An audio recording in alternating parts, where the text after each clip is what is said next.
Hi കൂട്ടുകാരെ, എല്ലാവർക്കും അശ്വിൻ ടീച്ചറിൻ്റെ മറ്റൊരു പുതിയ ഓൺലൈൻ ക്ലാസ്സിലോട്ട് സ്വാഗതം. ഇന്നത്തെ ക്ലാസ്സിൽ നമ്മൾ ഡിസ്കസ് ചെയ്യുന്നത് 2ാം ക്ലാസ്സിലെ കൂട്ടുകാരുടെ മലയാളം എന്ന സബ്ജക്റ്റാണ് കേട്ടോ. നമ്മൾ മലയാളത്തിൽ സിംഹരാജനും മാൻകുഞ്ഞും എന്ന പാഠഭാഗമായിരുന്നു ഡിസ്കസ് ചെയ്തുകൊണ്ടിരുന്നത് അല്ലേ. ഇനി അതിലെ കുറച്ച് പ്രവർത്തനങ്ങൾ കൂടിയാണ് നമുക്ക് വർക്കൗട്ട് ചെയ്യാനായിട്ടുള്ളത്. നമുക്ക് എന്ത് ചെയ്യാം, പ്രവർത്തനത്തിലോട്ട് പോവാം അല്ലേ. നോക്കിക്കേ മക്കളെ, പ്രവർത്തനം 10.4 നമുക്ക് ചെയ്യാനുള്ളത് കേട്ടോ. പട്ടികപ്പെടുത്താം എന്നുള്ളതാണ് നമ്മുടെ പ്രവർത്തനത്തിൻ്റെ പേര്. നോക്കിക്കേ മക്കളെ, നമ്മുടെ മന്ദാരക്കാട്ടിൽ ഒരുപാട് ജീവികളില്ലായിരുന്നോ? നമ്മുടെ മന്ദാരക്കാട്ടിലെത്തിയ ജീവികളെ കണ്ടല്ലോ. മറ്റാരൊക്കെ ഉത്സവം കൂടാൻ വന്നിട്ടുണ്ടാകും? ജീവികളെ പട്ടികപ്പെടുത്തി എഴുതാമെന്നാണ് നമുക്കുള്ള പ്രവർത്തനം കേട്ടോ. അതായത് മക്കളെ, മന്ദാരക്കാട്ടിലെ ഉത്സവം കാണാനായിട്ട് ഒത്തിരി ജീവികൾ എത്തിയിട്ടുണ്ടായിരുന്നു അല്ലേ. അതിൽ നടന്നു വന്നവരുണ്ടായിരിക്കാം, പറന്ന് വന്നവരുണ്ടായിരിക്കാം, ഇഴഞ്ഞു വന്നവരൊക്കെ ഉണ്ടായിരിക്കാം അല്ലേ.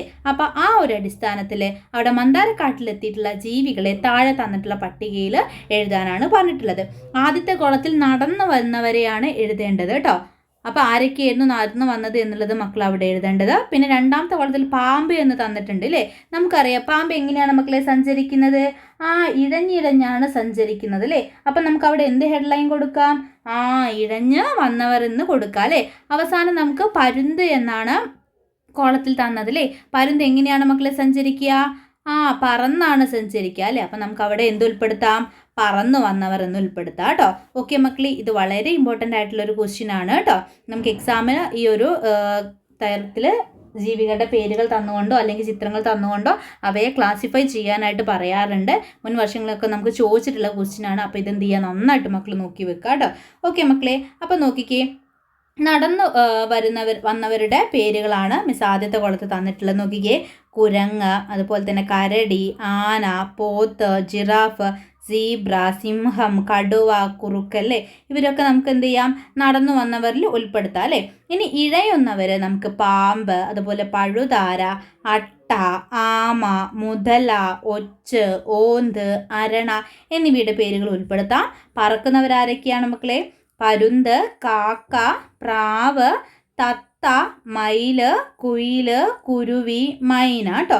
വളരെ ഇമ്പോർട്ടൻ്റ് ആണ് മക്കൾ എന്ത് ചെയ്യുക, ഓരോ കാറ്റഗറിയിലും ഉൾപ്പെടുത്താവുന്ന ഒരു 4 ജീവികളുടെയെങ്കിലും പേരുകൾ മക്കൾ അറിഞ്ഞിരിക്കുക കേട്ടോ. അപ്പം നടന്നു വന്നവർ എന്നുള്ളതിൽ മക്കൾക്ക് ഈസി ആയിട്ട് എഴുതാനായിട്ട് പറ്റുന്ന പേരുകൾ മക്കൾ നോക്കി വെക്കുക. ഇഴഞ്ഞു വരുന്നവരുടെയും അതുപോലെ തന്നെ പറക്കുന്നവരുടെയും പേരുകൾ മക്കൾ ഓർത്തിരിക്കുക കേട്ടോ. വളരെ ഇമ്പോർട്ടൻ്റ് ആയിട്ടുള്ള ഒരു ഭാഗമാണ്. എക്സാമിന് നമുക്ക് പ്രീവിയസ് ഇയർലി ചോദിക്കുന്ന ക്വസ്റ്റ്യൻ ആണ് കേട്ടോ.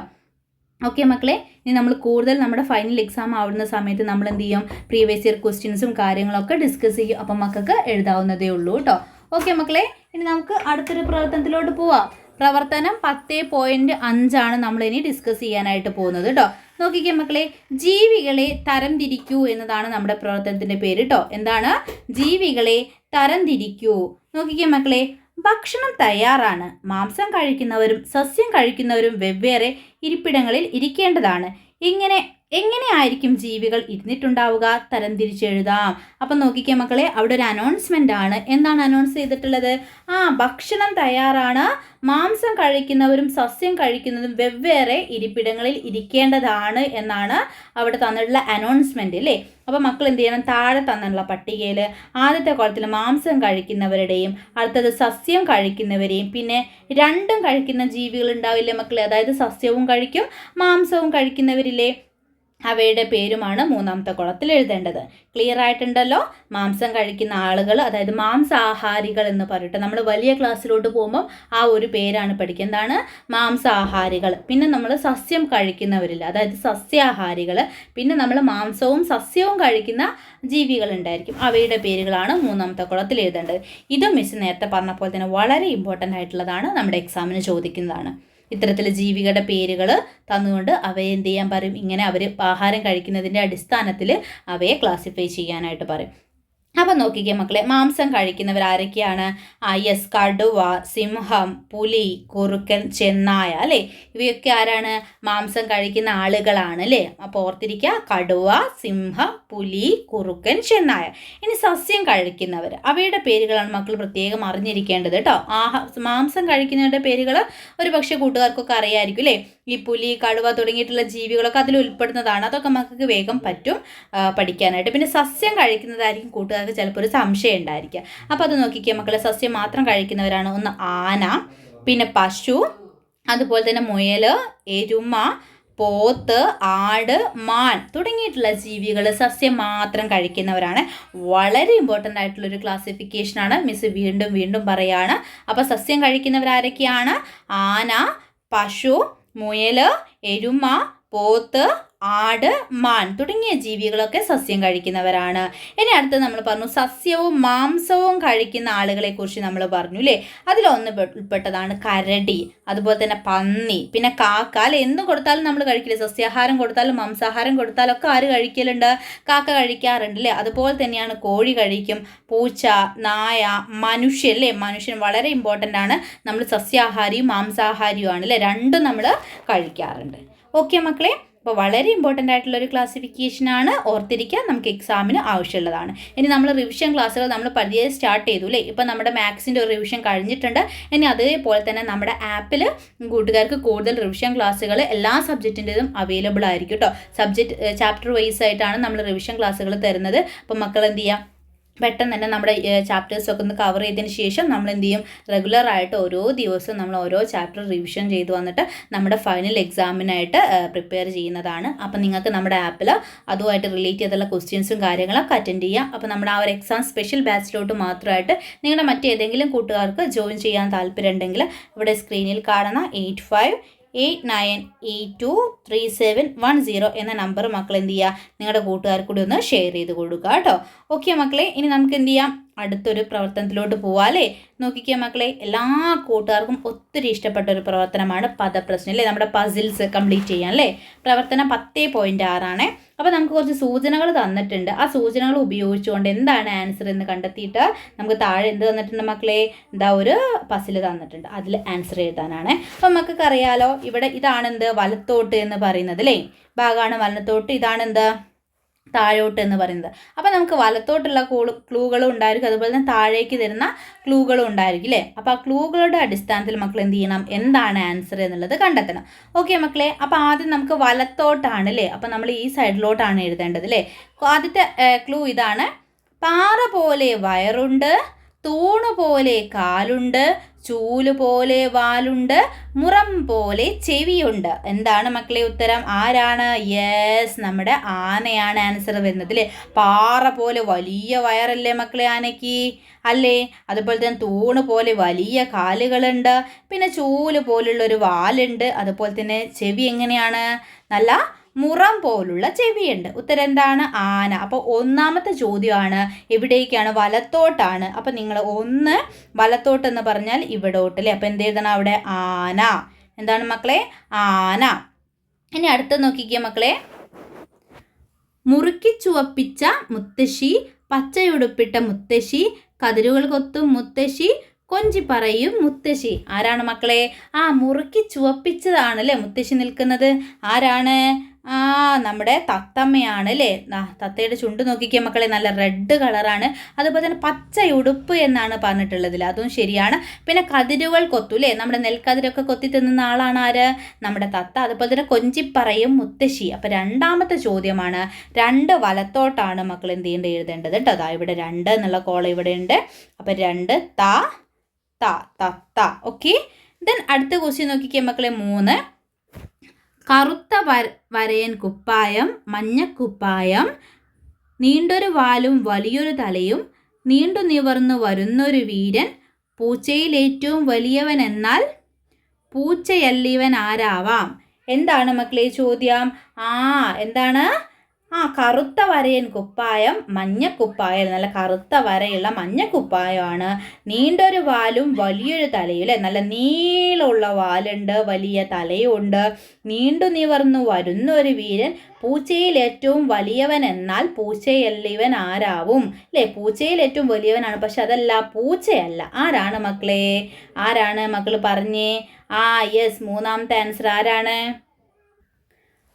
നമ്മുടെ കടുവയാണ്. അപ്പം 3 വലത്തോട്ടാണ്. അപ്പോൾ ആ കോളത്തിൽ മക്കൾ എഴുതാട്ടെ. ഇവിടെ 3 എന്നുള്ള കോളാണ്. അപ്പം കടുവ. ഓക്കെ. ഞാൻ അടുത്ത ക്വസ്റ്റ്യൻ നോക്കിക്കേ മക്കളെ, 4ാമത്തേത് എന്താണ്? പൂവുകൾ തോറും മൂളി നടക്കും തേൻ കുടിക്കും ഞാനാര്. ആരാണ് മക്കളെ? പൂവുകൾ തോറും തേൻ കുടിച്ച് നടക്കും, അതുപോലെ തന്നെ മൂളി നടക്കുന്ന ആൾ ആരാണ് മക്കളെ? 4 വലത്തോട്ടാണ് എഴുതേണ്ടത് കേട്ടോ. ആരാണ് മക്കളെ? യെസ്, വണ്ടാണ് ആൻസർ വരുന്നത് അല്ലേ? എന്താണ്? വണ്ടാണ് ആൻസർ വരുന്നത്. ഓക്കെ, ദെൻ അടുത്ത ക്വസ്റ്റ്യൻ നോക്കിക്കേ. എന്താണ്? ചില്ലകൾ തോറും ചാടും ഞാൻ, ചിൽ ചിൽ പാടി നടക്കും ഞാൻ. ആരാണ് മക്കളെ? യെസ്, നമ്മുടെ അണ്ണാൻ കുഞ്ഞാണ് അല്ലേ? അപ്പോൾ എത്രാമത്തെ ക്വസ്റ്റ്യൻ ആണ്? 5 വലത്തോട്ടാണ് കേട്ടോ. 5 വലത്തോട്ട് എന്താണ് വരിക? അണ്ണാനാണ്. 5 എന്നുള്ള കോളത്തിൽ എഴുതുക കേട്ടോ, അണ്ണാൻ. ഓക്കെ, ദെൻ അടുത്ത നോക്കിക്കേ മക്കളെ. എന്താണ്? ഇനി നമുക്ക് താഴോട്ടുള്ളതാണ് അല്ലേ? താഴോട്ടാണ് മക്കൾ എഴുതേണ്ടത്. അപ്പം പോലെ തടിയുണ്ട്, അല്പം മാത്രം തലയുണ്ട്. എന്താണ് മക്കളെ? അപ്പം പോലെ തടിയുണ്ട്, അല്പം മാത്രം തലയുണ്ട്. ആരാണ്? ആമയാണ് അല്ലേ? അപ്പോൾ താഴോട്ടാണ്, 1 താഴോട്ടാണ്. അപ്പോൾ ആ നമ്മൾ ഓൾറെഡി എഴുതിയിട്ടുണ്ട്. ഇവിടെ എന്ത് എഴുതണം? ആമ. ഇനി അടുത്ത നോക്കിക്കേ മക്കളെ. കരയിലുണ്ടൊരു വീട്, നീരിലുമുണ്ടൊരു വീട്, വീടുകൾ തോറും ചാടി നടക്കും, പേക്രോം പേക്രോം ഞാനാര്. ആരാണ് മക്കളെ?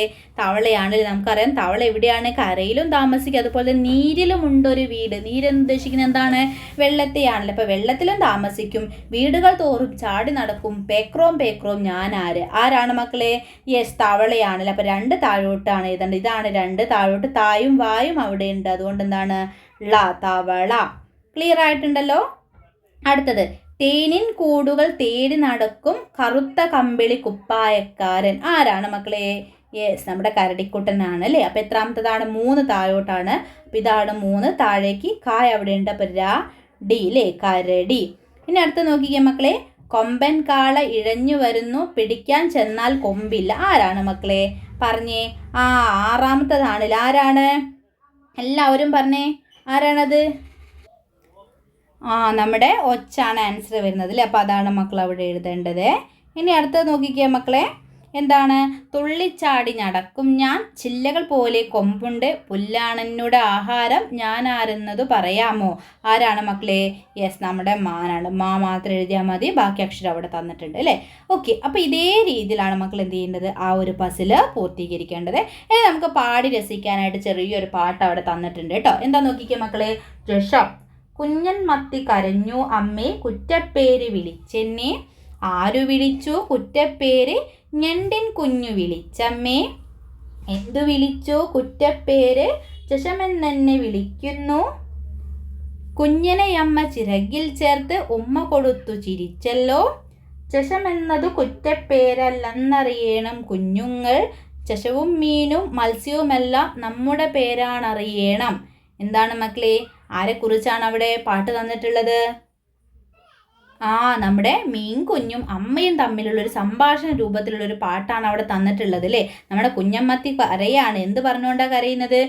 എന്നെ കുറ്റപ്പേര് വിളിച്ചു അമ്മേ എന്ന് പറഞ്ഞിട്ട് അവൾ കരയാണ് അല്ലേ? അപ്പം അമ്മ ചോദിക്കുന്നുണ്ട്, ആരാണ് നിന്നെ കുറ്റപ്പേര് വിളിച്ചത്? അപ്പം ആരെയാണ് പറയുന്നത്? ഞണ്ടിൻ കുഞ്ഞു വിളിച്ചമ്മേ എന്നാണ് നമ്മുടെ കുഞ്ഞമ്മത്തി പറഞ്ഞ് കരയുന്നത് അല്ലേ?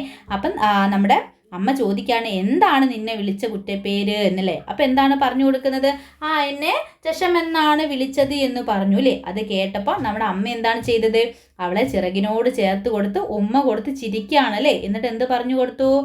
ചഷമെന്നാൽ എന്തല്ല? കുറ്റപ്പേരല്ല, അത് എന്നാൽ നമ്മുടെ മറ്റ് പേരാണ്. അതായത് മീൻ, മത്സ്യം, അതുപോലെ തന്നെ ചഷം എന്നൊക്കെ പറയുന്നത് എന്താണ്? മീനുകളുടെ മറ്റ് പേരാണല്ലേ? അപ്പോൾ ഇത് നമ്മുടെ പേര് തന്നെയാണ്, അതല്ലാതൊരു കുറ്റപ്പേരല്ല എന്നുള്ളതാണ് ആര് പറഞ്ഞു കൊടുക്കുന്നത്? നമ്മുടെ അമ്മ പറഞ്ഞു കൊടുക്കുന്നത് അല്ലേ? മനസ്സിലായിട്ടുണ്ടല്ലോ മക്കളെ? അപ്പം നമ്മുടെ കുഞ്ഞൻ മത്തിയും അമ്മയും തമ്മിലുള്ളൊരു സംഭാഷണ രൂപത്തിലുള്ള പാട്ടാണ് അവിടെ തന്നിട്ടുള്ളത് അല്ലേ? മക്കളൊന്ന് വായിച്ച് നോക്കണം കേട്ടോ. ഓക്കെ മക്കളെ, മിസ് എന്ത് ചെയ്യാം, അതിൻ്റെ വോയിസ് റെക്കോർഡായിട്ട് നിങ്ങൾക്ക് ഇട്ടുതരാം ആ ഒരു പാട്ടിൻ്റെ. അപ്പം മക്കളത് കേട്ട് നോക്കുക കേട്ടോ. ഓക്കെ, ഇനി നോക്കിക്കേ മക്കളെ. കവിത വായിച്ചല്ലോ, കവിതയിലെ സന്ദർഭം സംഭാഷണ രൂപത്തിലാക്കൂ എന്നാണ് പറഞ്ഞിട്ടുള്ളത് അല്ലേ? അപ്പം നമ്മൾ കവിത പറഞ്ഞപ്പോൾ സമയത്ത് തന്നെ പറഞ്ഞിട്ടുണ്ടായിരുന്നു എന്ത്? ഒരു സംഭാഷണ രൂപത്തിലുള്ള ഒരു കവിതയാണ് നമുക്ക് തന്നത് എന്നുള്ളത് അല്ലേ? നമ്മുടെ അമ്മ മീനും അതുപോലെ തന്നെ മീൻ കുഞ്ഞും തമ്മിലുള്ള ഒരു സംഭാഷണമാണ്. ഓക്കെ മക്കളെ, അപ്പോൾ ആദ്യം എന്താ അവിടെ തന്നിട്ടുണ്ട്? അമ്മ മീൻ പറയണ, കുഞ്ഞേ നീ എന്തിനാ കരയുന്നത്? അപ്പോൾ കുഞ്ഞ് പറയാണ്, അമ്മേ എന്നെ കുറ്റപ്പേര് വിളിച്ചു. അപ്പോൾ അമ്മ ചോദിക്കുകയാണ്, ആരാ കുറ്റപ്പേര് വിളിച്ചത്? മക്കൾ അവിടെ എന്ത് ചെയ്യണം? ഒരു മീൻ കുഞ്ഞിൻ്റെ ചിത്രം വേണം വരയ്ക്കാനായിട്ട് കേട്ടോ. മീൻ കുഞ്ഞിൻ്റെ ചിത്രം വരയ്ക്കുക കേട്ടോ. മീൻ കുഞ്ഞിൻ്റെ ചിത്രം വരച്ചിട്ട് മീൻ കുഞ്ഞ് നമ്മുടെ കവിതയിൽ പറയുന്നത് എന്താണ്? ആരാണ് വിളിക്കുന്നത്? ഞണ്ടിൻ കുഞ്ഞാണ് അല്ലേ? അപ്പം ഞണ്ടിൻ കുഞ്ഞാണ് എന്നെ വിളിച്ചത് എന്നാണ് മക്കൾ അവിടെ എഴുതേണ്ടത്. എന്താണ്? ആരാണ് വിളിച്ചത്? ഞണ്ടിൻ കുഞ്ഞ്. അവിടെ എഴുതുക കേട്ടോ. ആരാ വിളിച്ചത്? ഞണ്ടിൻ കുഞ്ഞ്. ഓക്കെ, പിന്നെ അമ്മ എന്താണ് ചോദിക്കുന്നത്? അവിടെ ഉത്തരം നോക്കിക്കേ. നമ്മുടെ മീൻകുഞ്ഞ് എന്ത് പറയുന്നുണ്ട്? എന്നെ ജഷം എന്ന് വിളിച്ചു എന്നാണ് പറയുന്നത് അല്ലേ? അപ്പം അമ്മ എന്തായിരിക്കും ചോദിക്കുക? എന്താ നിന്നെ വിളിച്ചത് എന്ന് ചോദിക്കുക അല്ലേ? അപ്പം മക്കൾ അവിടെ അത് എഴുതുക കേട്ടോ. ഇവിടെ നിങ്ങൾ എന്ത് ചെയ്യണം? ഒരു അമ്മ മീനിൻ്റെ ചിത്രം വേണം വരയ്ക്കാനായിട്ട് കേട്ടോ. അമ്മ മീനിൻ്റെ ചിത്രം വരയ്ക്കുക. ഓക്കെ, ഇവിടെ വരയ്ക്കുക. എന്നിട്ട് എന്താണ് ചോദിക്കുന്നത്? എന്താ നിന്നെ വിളിച്ചത് അല്ലേ? എന്താ നിന്നെ വിളിച്ചത് അല്ലേ? മക്കൾക്ക് ഇഷ്ടമുള്ള രീതിയിൽ നിങ്ങൾക്ക് എന്ത് ചെയ്യാം? അവിടെ എഴുതാം കേട്ടോ. നമ്മുടെ കവിതയിൽ നമുക്ക് തന്നിട്ടുള്ള കാര്യമാണ് അല്ലേ? അപ്പോൾ അവൾ പറയുന്നതാണ് എന്നെ ജഷമെന്ന് വിളിച്ചു. അപ്പോൾ അമ്മ പറഞ്ഞു കൊടുക്കുക, അതെന്താണ്? കുറ്റപ്പേരല്ല കുഞ്ഞെ, നമ്മുടെ പേര് തന്നെയാണ്. അപ്പോൾ ഇവിടെ നിങ്ങൾക്ക് മീനിൻ്റെ ഒരു ചിത്രം തന്നിട്ട് അവിടെ തന്നിട്ടുണ്ട്. മീനിൻ്റെ മറ്റ് പേരുകളൊക്കെ നമുക്ക് അവിടെ തന്നിട്ടുണ്ട് അല്ലേ? അപ്പോൾ അത് 3 വളരെ ഇമ്പോർട്ടൻ്റ് ആണ്. നമ്മുടെ എക്സാമിനൊക്കെ ചിലപ്പോൾ ചോദിക്കും കേട്ടോ. മക്കൾ അറിഞ്ഞിരിക്കുക. ഇനി വലിയ ക്ലാസ്സിലേക്കൊക്കെ പോകുന്ന സമയത്ത് ഇത്രയും ഒരുപാട് പേരുകളൊക്കെ നമുക്ക് പരിചയപ്പെടാനായിട്ടുള്ളതാണ്. ഓക്കെ മക്കളെ, അപ്പോൾ 3 പേരുകളും മക്കൾ എന്ത് ചെയ്യുക? മനസ്സിലാക്കി വെക്കുക. ഓക്കെ മക്കളെ, ക്ലിയർ ആയിട്ടുണ്ടല്ലോ? അപ്പം ഇനി ഇന്നത്തെ ക്ലാസ്സിൽ മക്കൾക്കുള്ള ഡിറ്റേഷൻ വേർഡ്സ് മിസ് എന്ത് ചെയ്യാം? ഗ്രൂപ്പിലോട്ട് ഷെയർ ചെയ്യാം കേട്ടോ. മക്കളത് നോക്കിയിട്ട് ഡിറ്റേഷൻ ഉള്ളത് പഠിച്ചു വെക്കുക. എന്നിട്ട് ഡിറ്റേഷൻ നടത്തിയിട്ട് മിസ്സിനത് ഫോട്ടോ എടുത്തിട്ട് അയച്ചു തരണം. ഓക്കെ മക്കളെ, അപ്പോൾ ഇന്നത്തെ ക്ലാസ് ഇത്രയേ ഉള്ളൂ. എല്ലാ കൂട്ടുകാരും എന്ത് ചെയ്യുക? ക്ലാസ്സൊക്കെ നന്നായിട്ട് കേൾക്കുക. നമുക്ക് ഈ ഒരു കുറച്ചുകൂടി ഉണ്ട് നമ്മുടെ ചാപ്റ്റേഴ്സ് കവർ ചെയ്യാൻ. അത് കഴിഞ്ഞാൽ നമുക്ക് റെഗുലറായിട്ട് നമ്മുടെ ആപ്പിലെ ക്ലാസ്സുകൾ, റിവിഷൻ ക്ലാസ്സുകൾ അവൈലബിൾ ആയിരിക്കും കേട്ടോ. 2 ക്ലാസ്സും കൂടി ആകുമ്പോൾ കൂട്ടുകാർക്ക് ചിലപ്പോൾ മാനേജ് ചെയ്യാൻ ചെറിയൊരു പ്രയാസം ഉണ്ടായിരിക്കും. അതുകൊണ്ടാണ് വേഗം നമ്മൾ പോർഷൻസ് കവർ ചെയ്യുന്നത് കേട്ടോ.